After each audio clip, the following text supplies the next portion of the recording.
आणि मी माझा शब्द कायम पाळते. त्यावर मला शंका नाही.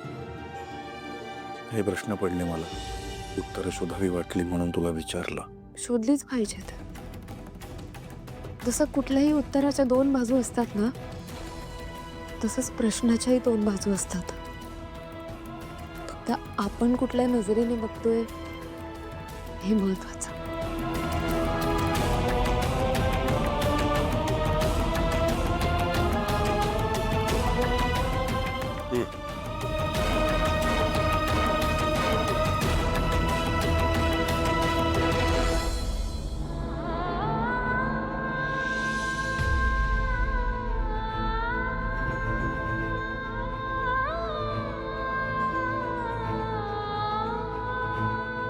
शपथ घेण्याचं गातेस की नाही गात? फारुण सर, काय करतायत? विठ्ठला काय केलं मी? ज्या माणसाला असं वाटलं तो माणूस किती धन्य असणार आहे. ऐश्वर्या, आपण एक मिनिट.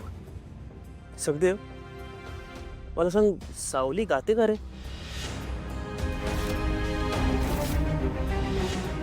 नील, कोणाला विचारतोयस आणि काय विचारतोयस? त्याची बहीण जर इतकी सिंगर असती तर त्याने काय तुला रोज सकाळी चहा दिला असता? ऐश्वर्या प्लीज, तो इथे प्रामाणिकपणे काम करतोय, मेहनत करतोय. प्लीज त्याची खिल्ली उडवू नकोस. Sorry dad. अरे राजकुमार दादा कुठे? नील, मला त्याच्याबद्दल काहीच बोलायचं नाहीये. I am sorry. बघ, माझ्या मनात तसं काही नव्हतं. आई तू प्लीज बोल ना माझ्याशी, प्लीज. नील, मला कुणाशीच बोलायचं नाहीये, ओके? आणि मी कुणालाही समजावायला सुद्धा जाणार नाही. ज्यांनी त्यांनी ज्याचं त्याचं समजून घ्यावं. आई please. I I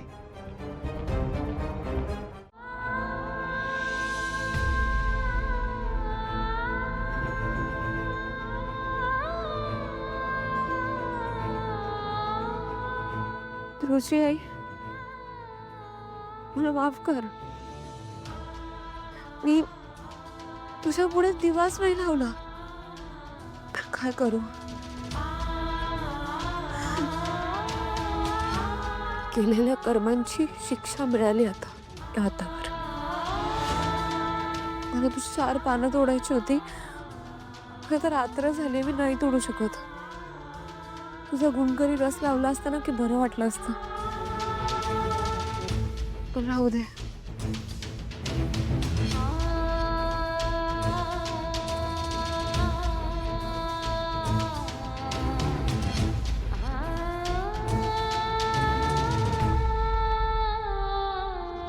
A hello,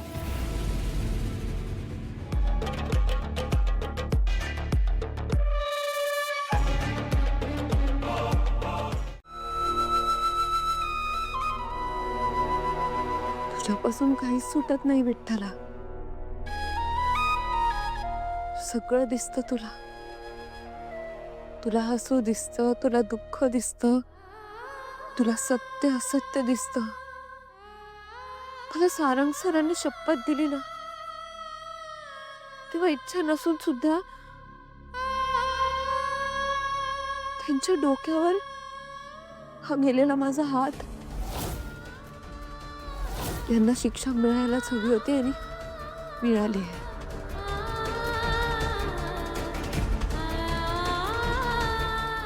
पण मला मिळालेली दुसरी शिक्षा म्हणजे सारंग सरांशी न बोलण्याची. त्याचं काय?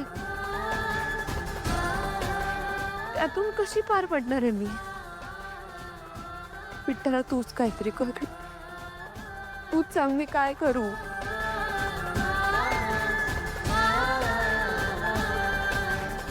आणि हे कुठेतरी आईला पण माहिती आहे, म्हणून आई कितीही रागवलेली असली ना तरी ती शांत होते, ती माफ करते मला. काय म्हणायचं तुला? तू जे काही या घरात करतो ते सगळं बरोबर असतं आणि मी चुकीचं आहे का?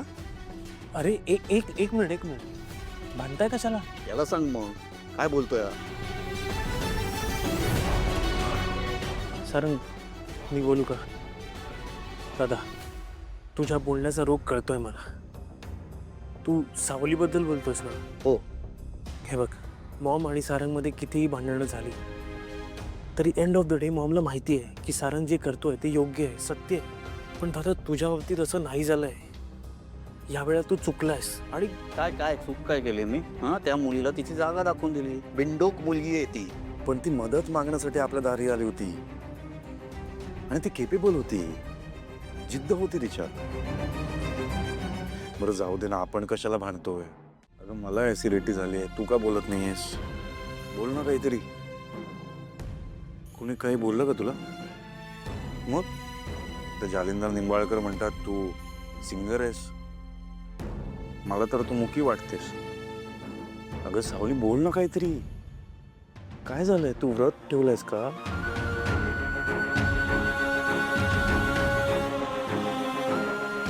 जिरा सोडा देशील ना?